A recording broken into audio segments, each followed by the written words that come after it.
I used to work at a flower shop. I wasn't a florist or anything.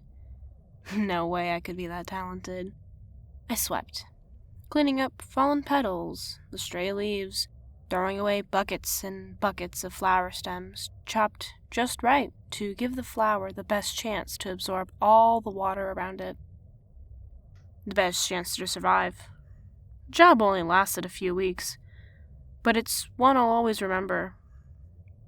My senses were constantly overwhelmed with beauty, although the aroma was a close second. The petals were my favorite, not for their vibrant colors, but their incredible fragility. Every day, I'd gather up the weak ones, the ones too weak to cling to their former home, and run them between my fingers. Sometimes I'd tear them into pieces, sometimes send them flying with a huff of my breath. Sometimes I'd rub them between my pointer and thumb until they turned into a soft mush, leaving their color stained against my skin, taking their fragility in my hands, knowing I could destroy it. I never encountered a sensation like it since. Then I met Kana. She was a mess. She was a mess. There was so much going on, but I'll always remember her shivering. The sound of that stupid little bucket on her head clattering as the others took turns to calm her. When she passed out, a firm perception of her was seated in my mind. She was a petal, fragile and malleable. Maybe that's why I did what I did to her. Maybe. Who am I kidding? I wanted to tear her apart into pieces that were more useful to me, and then blow them away when I was done with them. And I did just that. I took advantage of her innocence, of her pain. To me, a child in a death game seemed suitable to crush under my fingers. And honestly, I can't bring myself to regret it. Kana's lies saved my life. And how can I regret being alive? The way everyone looks at me is worth it. I'm a liar. I'm a manipulator. I'm an awful, terrible person. And that's all right. I've loved so many abusive people in my life.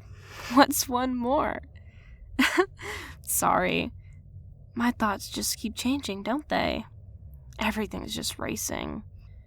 It wasn't like this at the flower shop. Everything was calm there. Maybe that's why I quit. I could never be one of those people that thrive in silence. When the world is calm, I get left with my thoughts. And that's never good.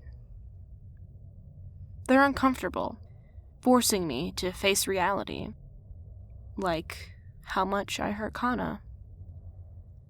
I hurt her so deeply that she thought she cared about me.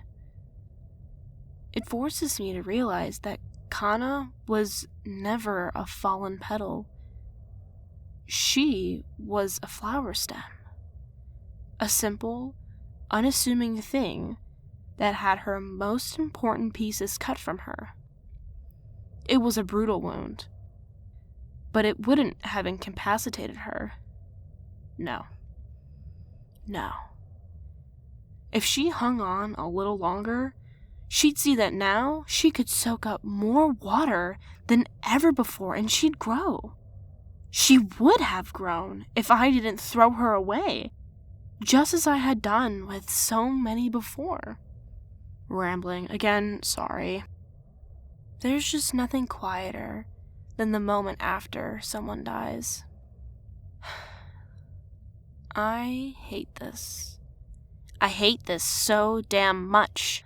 I had to sit at that stupid podium and watch as little thorn vines snaked their way through her veins, gently tearing arteries, blooming beautifully inside of her internal organs, Some wrapped around her bones, keeping her body firmly in place.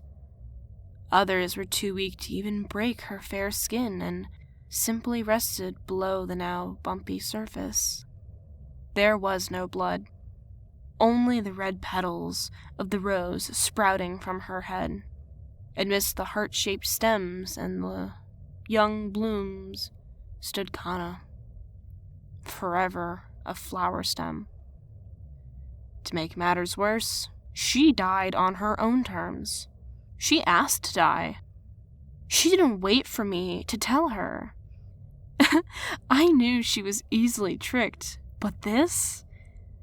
What an idiot. My safety net was gone far too soon, and now I was left alone.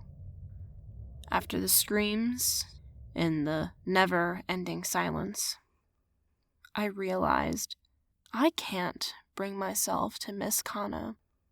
I can't bring myself to hate myself for her. I can't bring myself to regret everything I did to her. Manipulator, trickster, monster, abuser. Yes, that's me. I can't let anyone tell me otherwise. It's better this way. It's better than bringing myself to admit everything. Right there, before Kana's garden, I vowed to never let the silence in again. I'd do whatever it took. I'd raise the very depths of hell to keep those thoughts from plaguing me. I'd place the blame on Miss Sara, kill her if I had to. Yes, kill her. A plan that would prevent a moment of peace from happening again. Yes, I'll kill you, Miss Sara. For Kana's sake, I swear.